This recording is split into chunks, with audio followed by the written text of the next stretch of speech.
Another system commonly found on high-performance aircraft is retractable landing gear. Retracting the gear streamlines the airplane and reduces parasite drag.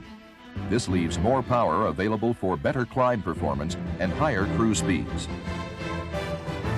There are many different types of retractable landing gear, from the types found on large commercial transports to those on high-performance single-engine aircraft, with each one being identified by the power source used to extend and retract the gear. In this section, we'll look at the most common types of retractable landing gear systems: the electrical and the hydraulic. In both the electrical and hydraulic systems, you control the position of the gear by a landing gear lever located in the cockpit. By moving this lever, a signal is sent to the power source, which in turn supplies the necessary energy to raise or lower the gear. One thing you always want to do is verify you're moving the correct lever. Even though the gear and flap levers are shaped differently, a few pilots have thought they were raising the flaps, but inadvertently raised the gear. To prevent this from happening, most manufacturers have included a safety detent in the lever assembly. In order to raise or lower the gear, you must lift the lever over this detent. When transitioning to a different aircraft, make sure you're familiar with the layout of the controls. Some aircraft have the location of the gear and flap handles reversed. The first type of system we'll examine in detail is the electrical gear system. In this particular aircraft, each landing gear is mechanically linked to a gearbox, which is located in the fuselage just behind the pilot's seat. By moving the gear handle, power is supplied to an electric motor, which drives the gear toward the selected position. The motor will keep running until the up or down limit switch on the gearbox disconnects the electrical power to the landing gear motor. Should the gear fail to extend due to loss of electrical power, it can be extended by using a manual hand crank located on the floor in front of the pilot's seat. When the emergency handle is placed in the operating position, it automatically disengages the landing gear motor from the actuator box, allowing you to hand crank the gear into the down and locked position. However, because of limitations on most systems, the hand crank cannot be used to retract the gear once it is down and locked. The next system we'll look at is the hydraulic landing gear system, which uses an engine-driven pump. In most cases, the pump is located on the accessory section of the engine and uses a series of valves, pipes, and hydraulic actuating cylinders to transfer the hydraulic fluid necessary to raise and lower the gear. This system also has an emergency feature should an engine or hydraulic pump fail.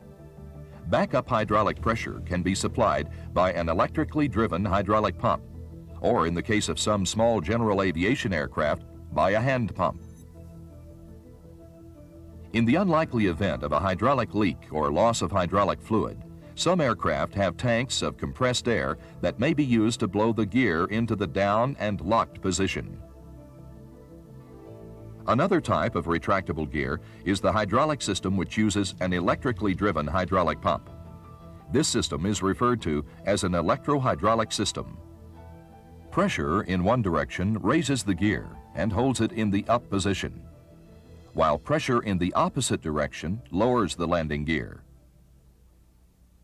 Most hydraulic systems have an internal pressure switch, which automatically operates the hydraulic pump when system pressure falls below a specified range. This pressure is supplied to hydraulic actuator cylinders, which are attached to the gear assembly. These cylinders do the actual raising and lowering of the gear. In some systems, the gear is held up with hydraulic pressure.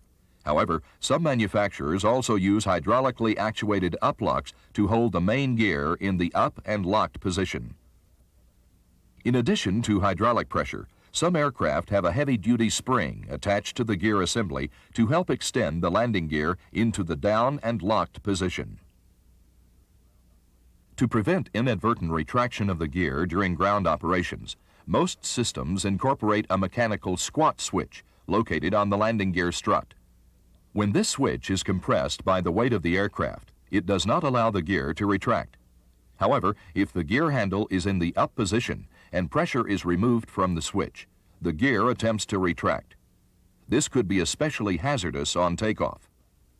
During normal operations, the gear should be retracted only when a positive rate of climb has been established and you can no longer land on the remaining runway. The emergency extension for an electrohydraulic system may consist of a pressure dump valve which relieves system pressure and allows the gear to free fall into the down and locked position. On most aircraft, a hand pump is required to supply system pressure for lowering the gear. To determine the status of the gear, indicator lights are installed. There can be one or more lights located near the gear handle. When the gear is down and locked, a green light appears. Gear in transit or in any other position besides down and locked may be indicated by an amber or red light. In most aircraft, these lights can be dimmed. This prevents them from becoming a distraction during night flights. In this example, rotating the light itself reduces the brightness. Some landing gear indicator lights have a push-to-test feature, so you can quickly determine if the bulb is burnt out. Another way to determine if a bulb is burnt out on systems with more than one light is to switch the bulb with one that is already illuminated. Most systems are set up so that all of the gear lights are interchangeable. In this way, you can quickly determine if the problem is in the lights or the gear itself. Some aircraft also incorporate a small mirror to help you visually determine if the gear is down. Another feature found on most retractable gear aircraft is a landing gear warning system. This usually consists of a warning horn that sounds when the gear is not down and locked, and the throttle is reduced below a specific point. A similar system also alerts the pilot that the gear is not down and locked when the flaps are lowered beyond a specific flap setting. The gear on some systems automatically extend when the airspeed drops below a designated value. This system also prevents the gear from retracting when below this airspeed. These auto-extension type safety features may be disarmed so the aircraft can be maneuvered with the gear up at slower speeds. For example, this system must be overridden in order to retract the gear during a maximum performance takeoff. Due to the forces imposed on the landing gear by gravity and the airstream, manufacturers have designated a couple of airspeed limitations for landing gear operations. The first is maximum landing gear operating speed, or VLO, which is the maximum speed that the gear may be safely extended or retracted. The other is maximum landing gear extended speed, VLE. This is the maximum speed you can fly with the landing gear in the down and locked position. These airspeed limitations are not shown on the airspeed indicator. However, they are listed in the pilot's operating handbook as well as placarded on the panel. Exceeding these airspeed limitations can cause structural damage to the aircraft and to critical landing gear components. During cold weather operations, slush and ice can build up on the landing gear assembly. To help prevent this from happening, try to avoid taxiing through standing water prior to takeoff.